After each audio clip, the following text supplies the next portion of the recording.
Hi, my name's Leo, and in this video we're going to be revisiting my Steam Deck OLED after owning it for 1 year. So back in 2022, Valve released the OG Steam Deck as one of the first handheld mainstream gaming PCs. This is Steam Deck.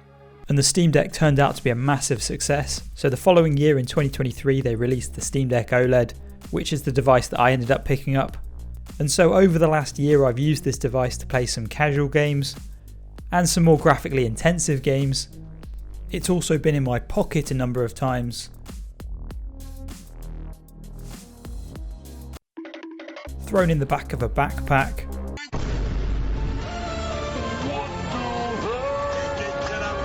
and even in the boot of my car. There's also been a couple of months when it's not been used, accumulating dust underneath my TV, and the one occasion where I took it into the sea. So you could definitely say over the last year this Steam Deck has been through a lot. So in this video we're going to see how this Steam Deck is held up physically in terms of wear and tear, as well as in terms of performance. Is it able to keep up with games in 2025? And as always, if you do enjoy this video, be sure to drop us a like and consider subscribing. We're on the road to 10,000 subscribers. I try and make weekly tech videos in my spare time, so it would really support the channel if you considered subscribing. Anyway, let's get on with the video. So we're going to start this video off with a little bit of background on the Steam Deck itself. So as I've already mentioned, the OG Steam Deck was released back in 2022, and then a year later they came out with the Steam Deck OLED, which is the device that I have. And back in 2022 when the original Steam Deck came out, there wasn't much competition, but since then other brands such as Asus and Lenovo have jumped on the portable gaming PC bandwagon and produced their own devices. So now in 2025 the portable gaming PC landscape looks very different. There's now a handful of devices to choose from, all with their strengths and weaknesses. And is it becoming harder and harder to justify getting a Steam Deck over the competition? And the short answer is no, and I'm going to try and justify that in this video. So the first part of this video is going to cover the real world performance of the Steam Deck in 2025.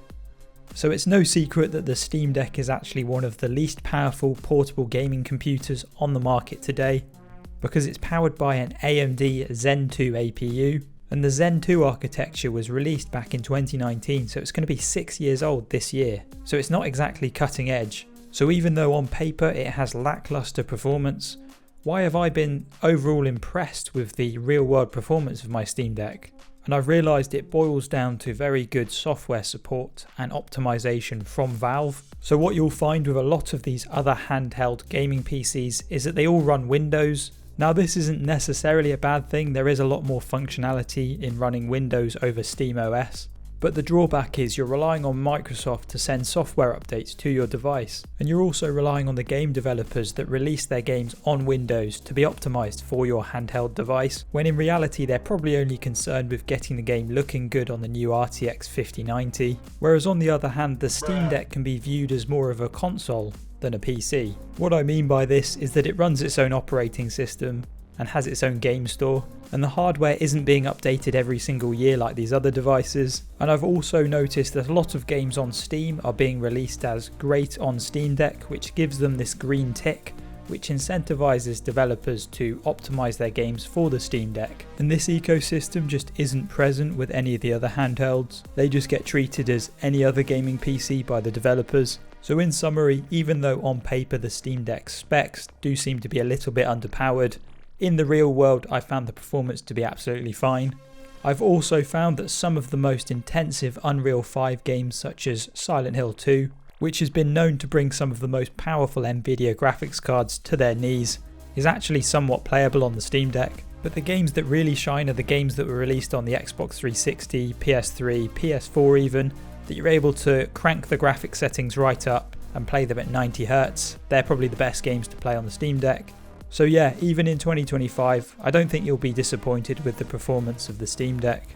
So next, I just want to touch on the software support of the Steam Deck, which has been great. And this is nice to see that it's getting regular software updates, because there's so many devices that get released that just never get updated or lose software support straight away, and this has not been the case with the Steam Deck. I also just quickly want to touch on game support for the Steam Deck. So when I first got this Steam Deck, there was actually a handful of games that just weren't compatible with Steam OS, but over the last year support for the Steam Deck has dramatically improved to now where we're at a point where pretty much every game in my library runs on the Steam Deck, and the only games that I seem to run into issues with are games that require a Windows-based anti-cheat. So this does include games such as Warzone, but if that is an issue, then you can just install Windows on your Steam Deck. So the next thing we're going to talk about is the build quality, because as a handheld device, the Steam Deck is going to be chucked into people's backpacks. People are going to go traveling with it. It's going to be subject to a lot of external wear and tear in ways that something like a games console or desktop PC won't be. So I'm going to talk about how my Steam Deck has held up over the last year. Have I damaged it? Has anything broken? Has there been any screen burn-in? Let's find out. So quick disclaimer, I've actually been quite careful with my Steam Deck. Whenever I transport it, I use the included carrying case, which has been great. It's really nice that Valve decided to include that with the Steam Deck. I've also been rocking this silicone rubber protective case, as well as a tempered glass screen protector and rubber joystick caps. So my Steam Deck has been pretty well protected from the elements. So first off, how easy is it to damage the Steam Deck? Well, the whole thing's made out of this scratchy plastic, feels very well put together, but it doesn't really feel very premium. So due to the weight of the Steam Deck, any small drops onto hard surfaces probably will scuff the plastic. And I have dropped my Steam Deck a few times, usually onto carpet, but I have had this rubber case on it, so I've actually not damaged it at all. So if you are hoping to protect your Steam Deck, then I probably would pick up a case like this. The screen does have a few light scratches, but it does have a screen protector, so I can just replace it. I've also not experienced any problems with stick drift or any of the buttons breaking. The battery life is still fairly similar to how it was on day one. I'm still getting about 2 hours on an intensive game and up to 6 hours on a light game such as Terraria. And in terms of screen burn-in, I've not noticed any, but that's probably because I play a variety of different games. So I'm not ever on one game for more than about 50 hours. So yeah, I've got no complaints with the build quality of the Steam Deck. If you look after it, it'll probably last quite a long time. I mean, mine still is almost brand new condition. So in conclusion, should you consider picking up a Steam Deck OLED in 2025? And I would argue yes.